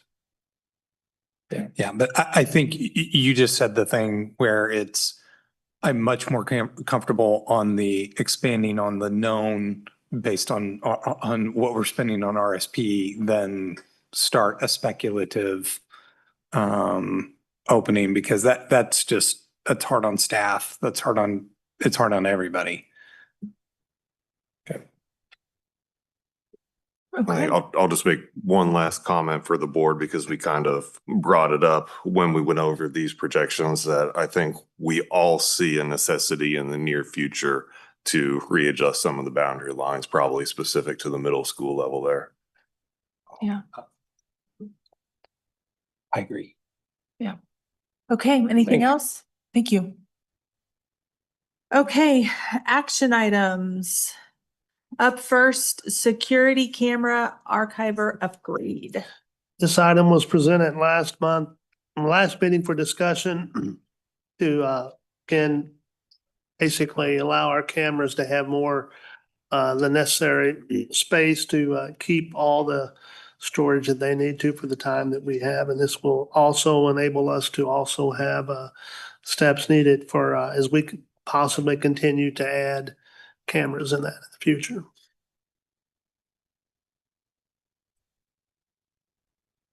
Yeah, are we gonna, I just want to add that Mr. Terry, this is your recommendation. This is the N+1. It gives us the total redundancy, gives us all the storage that we need. And then the second piece of that is, I ran this by a couple of my SEs, and it works out to be about $110 a terabyte, which is an incredible bargain. And so they want to know if we could possibly piggyback and put a couple of orders in through the school district ourselves. No, I'm kidding. I am just kidding. But they did say, wow, if you can get it for $110 a terabyte, that's an incredible deal. So I think that speaks to our GSA pricing that we get through the state, right? Yes, sir. Yeah. Yep. And then you shaved like $7 or $8 grand off of the original number that we saw, right? Correct. Yeah. Okay, well, this is an action item. I'll move to approve 9.01 as presented. Second. Great. Motion and a second. Any other comments? Okay, Mrs. Henderson, please click the vote. Mrs. Coleman Martinet, Yes. Mr. Hole, Yes. Mr. Beecham, Yes. Mr. Miller, Yes. Mrs. Horn, Yes. Mr. Chitwood, Yes. Mrs. Baker, Yes. approved. Great. Up next, 9.02 network firewall replacement. Again, the firewall here was presented last month as well from Ms. Tara, and that pricing is, and we ask that recommendation be approved as presented. Well, I'll go ahead and move to approve 9.02 as presented. Second. Great. Motion and a second. Any other comments, questions? Okay, Mrs. Henderson, please click the vote. Mr. Hole, Yes. Mr. Beecham, Yes. Mr. Miller, Yes.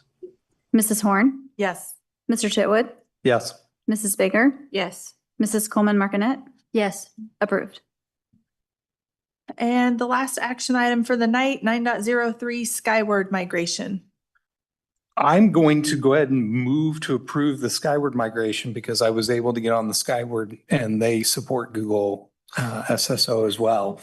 So I'll move to approve that. Great. Second. Thank you. Motion and a second. Any other comments, questions? Okay, Mrs. Henderson. Mr. Beecham, Yes. Mr. Miller, Yes. Mrs. Horn, Yes. Mr. Chitwood, Yes. Mrs. Baker, Yes. Mrs. Coleman Martinet, Yes. Mr. Hole? Yes. Approved. Okay, great.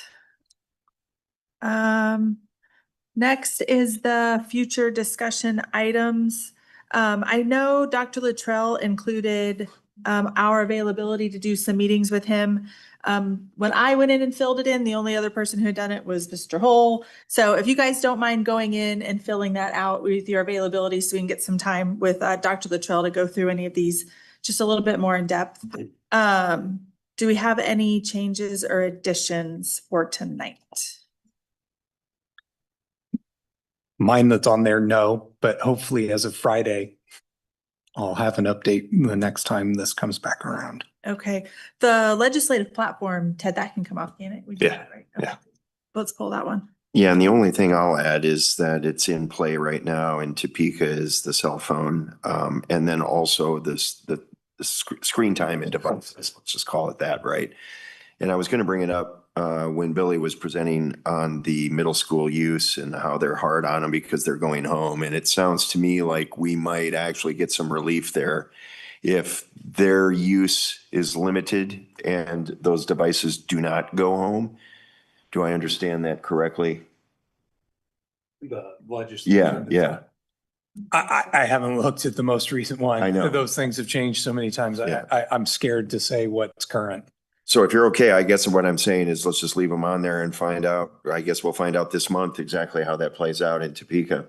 Yep, sounds good. Okay, anything else on that one? We'll go on to board work calendar. I think we're pretty on track. We did make a few adjustments to it. Following the board planning session, we chose to put the complaint policies on the work session in April.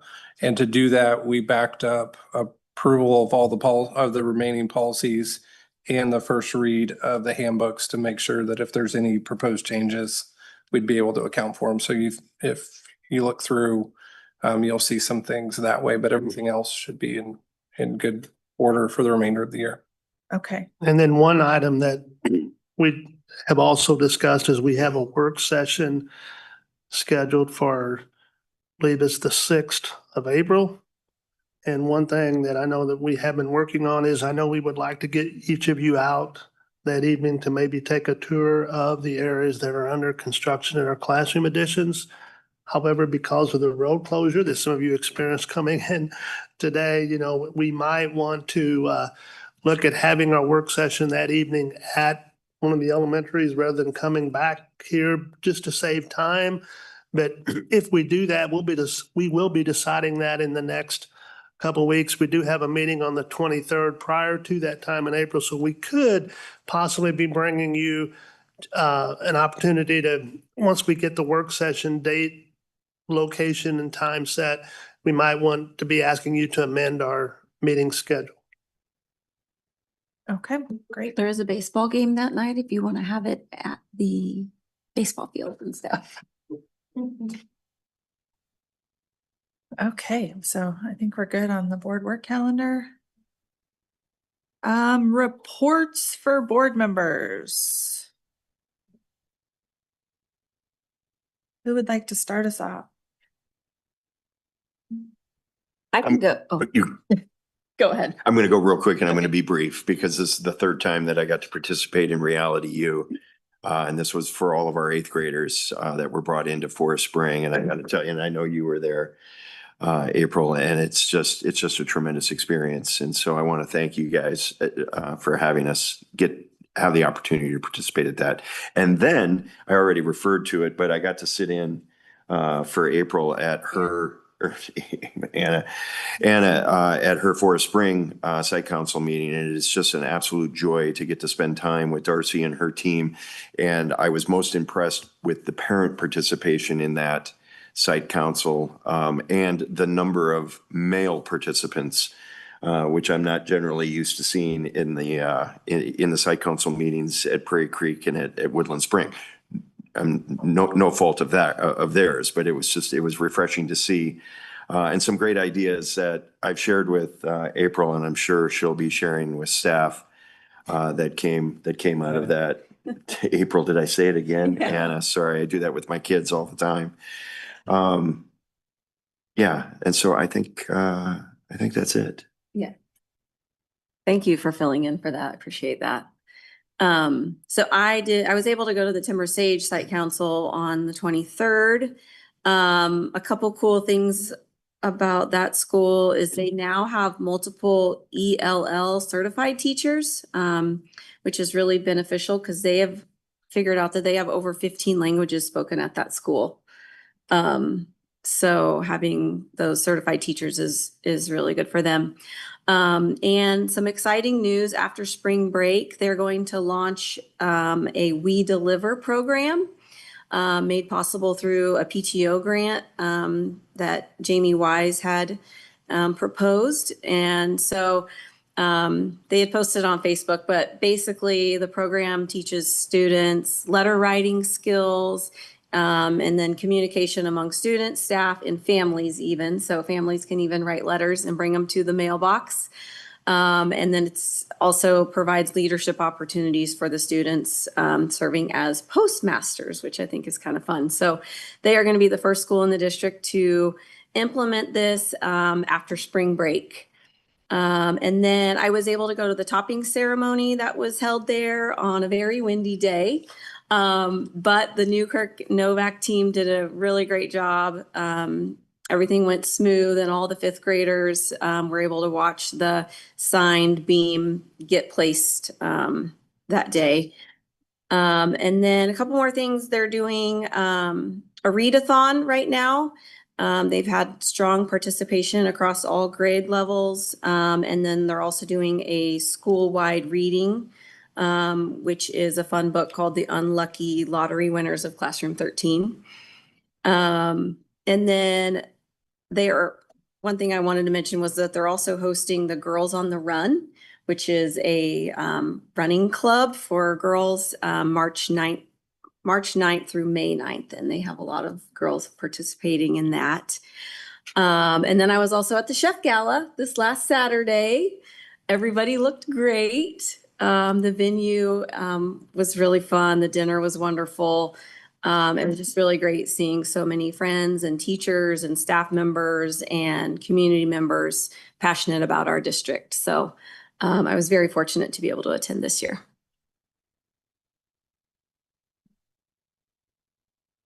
I don't have site council until tomorrow, so I don't have an update on what's going on. But I as well was able to attend the Chef Gala at the Bergmont Winery, and it was great to see, our friends there, especially our representatives, Senator Adam Thomas and Representative Chip Van Houten, as well as it was great to see some folks from Newkirk Novak there.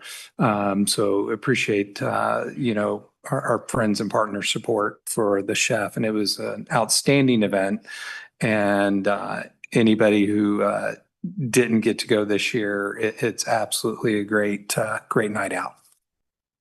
John, can I just add that I got to see a picture of you in a tux, and that was absolutely priceless. I get that a lot when I dress up and people are like, what? No way. Okay, well, Fulton, Ted, did you have anything? No site council since last time, so I don't think I have anything to report this month. Okay. Autumn? I was able to go to the Dayton Creek Site Council on the 26th. And they are having their Leader in Me night Monday, March 30th. It's a really great experience for the kids and the families to see their Leader in Me awards and how it plays out throughout the whole year. And it's a great night to celebrate the kiddos. They also have their book fair March 30th to April 2nd, as well as a readathon March 27th to April 10th. A really great opportunity for kids to read upon read upon read. And then you get to go to a book fair and get more books to read. So that's really great. I was able to attend the Chef Gala. It was really great. It was our first night without our kids. So we really didn't know what to do with ourselves that night. I wanted a nap. Yeah, we were sitting there, we're like, oh my gosh, we get to eat dinner. It's warm. So it was really great. I was really excited to see the amount of funds that were fundraised, including the $3,000 puppy. Holy moly. So really great. Awesome. Thank you. Okay, so like Doug said, I got to attend Reality U for the first time, and it was really incredible to see these students kind of connecting their GPA to their potential income, to what that expense looks like as you add potentially a spouse and children. My absolute favorite part was there were 4 crying babies that were handed, 4 dolls that were handed around. And at first, some of the reactions were precious. They wanted no part of this screaming thing. And then teachers would come around and like, well, cradle their head and kind of soften the students' reactions up. And it was just a really sweet moment to see like them kind of at least holding the baby and not wanting to hand it right back. I got to attend STEAM night at Sheila this past week, I believe. And it was very similar to the open houses at the elementary schools. They had different activities. They had like lines and colors on the carpet, and the students were able to follow it and then fill out a little worksheet and color based on the shapes. They had just really, really cute activities for the students. And it was just a really neat opportunity for those students to get to show some of their families where they go, what their recess and their gym and their snack room look like. So we really enjoyed being a part of that. And then the high school had their site council. We discussed quite a bit some of the different legislative things, the cell phone, the potential exercise minutes being added in. That actually got quite a bit of conversation. And knowing like 400 students go through our weight room is kind of cool, because that really lessens the impact if that were to pass. And then we discussed the AI topic in the class, and how one of the teachers came through and showed us a rubric she has, and times where helping students understand this is an appropriate use of AI, this is not an appropriate use. And she even went into like creativity. That's never an appropriate reason to use AI, because we want you thinking through those things. And I just thought it's a really neat chart. It's super easy to follow. And I thought it really drove the point home that yes, it's not this forbidden thing you should never use, but here's an appropriate time to use it. And I really liked the way she broke it down. And I believe that is it. Oh, go ahead. Sorry, one more thing, because you reminded me of it. So the Dayton Creek PTO was able to, from their fall fundraiser, collect enough money. It was roughly around $6,800 to create STEAM carts for each pod. And so now each class or each pod has a STEAM cart that the teachers can use, and parents can volunteer and give towards the cart so it can keep being funded. And then the last thing, they were extremely proud and thankful for the radios that they got for safety. So it's very important, and they were very appreciative of that. Oh, awesome. Yeah. Okay, and Steve is homesick, so he might not want to talk, but Steve, do you have anything you want to add here? No report. Sad to miss Okay. Chef. Want to see Okay. the picture of Mr. Chitwood in a tux, please send that to me. That's perfect. And I appreciate you staying home being sick and I know. thanking you. I really do. I know. genuinely appreciate you thinking of us. You're welcome. You're welcome.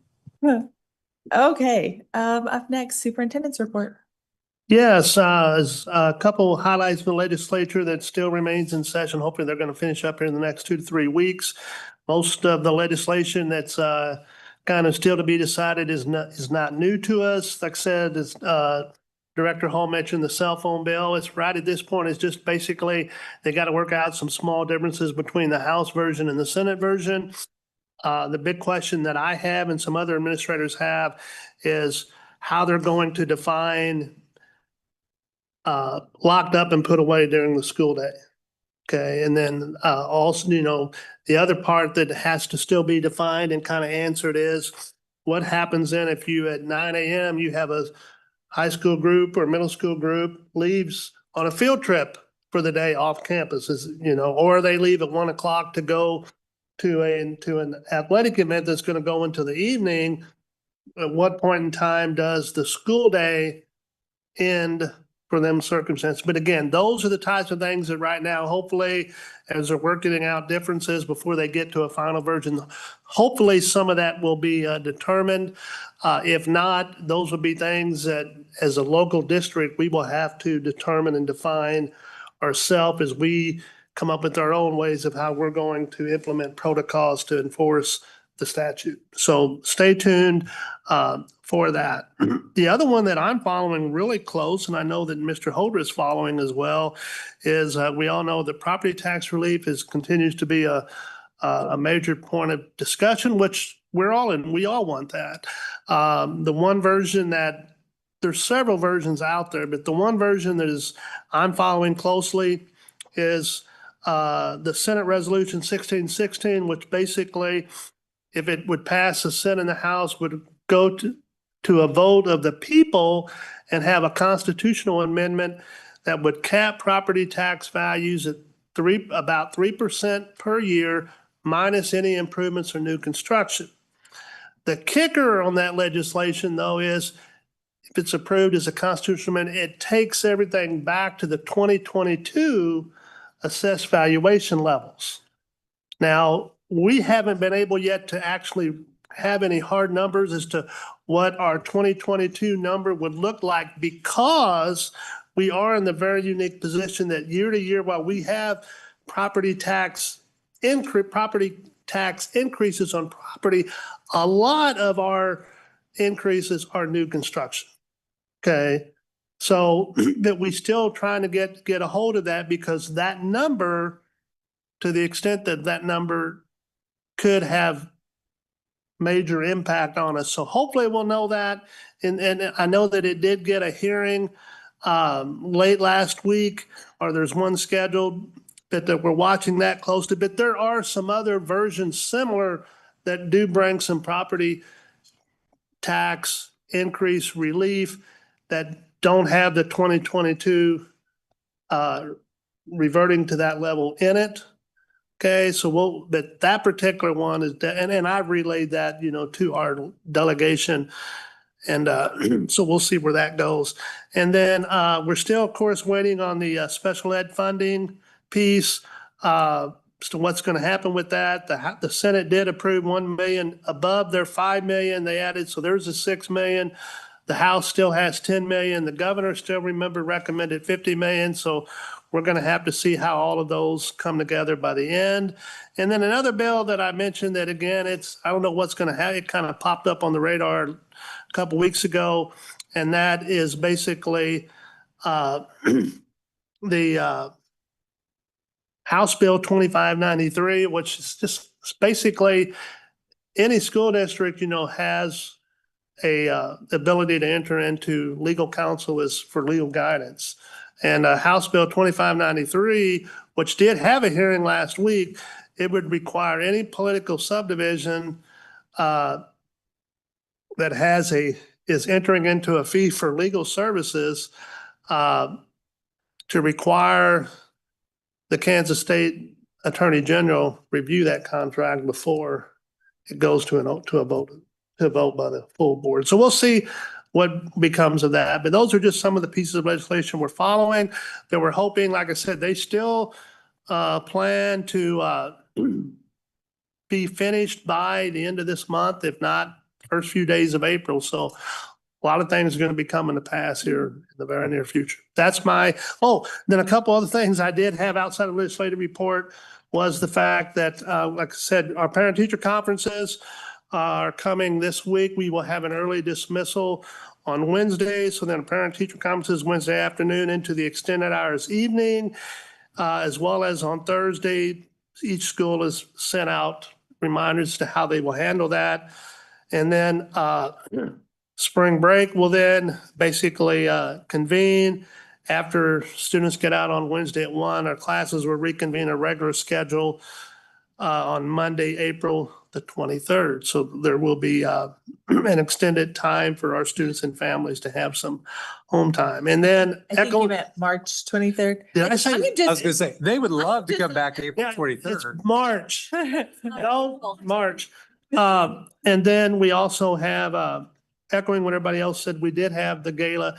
Like I said, second time and for a second year, well above 200 people. I think they announced that even by the time they officially started and convened everybody for right before dinner the other night, they'd already were ahead of where the entire money they'd made last year. And then to see some of the live auction items that, like Xana said, they just went right very high almost immediately, which again is a tribute to people who are willing to be very generous and support causes like our foundation that's going to directly go into benefiting and enhancing the programs of our students. So that is my superintendent's report. okay, great. We have an executive session. Madam President, I'm going to move the board go into executive session to discuss potential litigation with our legal counsel pursuant to the exception for matters which would be deemed privilege in the attorney-client relationship under COMA. Those to be in session include the Board of Education members, superintendent of schools, and assistant superintendent of schools and administrators as requested. The executive session is to begin at 8:05 with the open meeting resuming at Yeah. 8:40 at this place. So 8:05 to 8:40. Second. Sounds good. Motion and a second. Any other conversation? Mrs. Henderson, please collect the vote. Mr. Miller, Yes. Mrs. Horn, Yes. Mr. Chitwood, Yes. Mrs. Baker, Yes. Mrs. Coleman Martinet, Yes. Mr. Hole, Yes. Mr. Beecham, Yes. approved.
It hasn't ticked yet.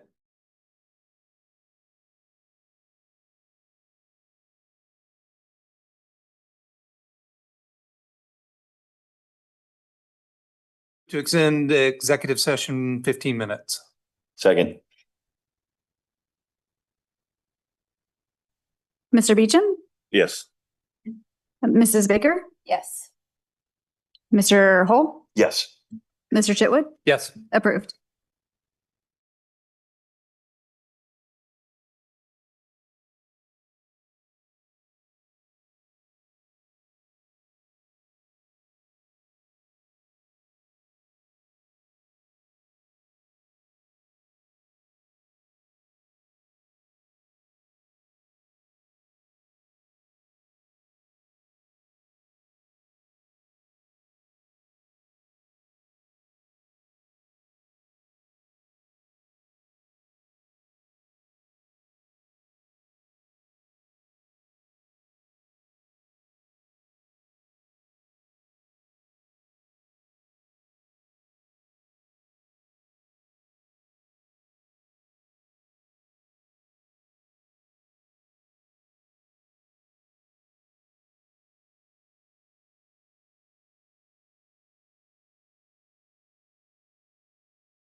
And we're adjourned. Thank you so much.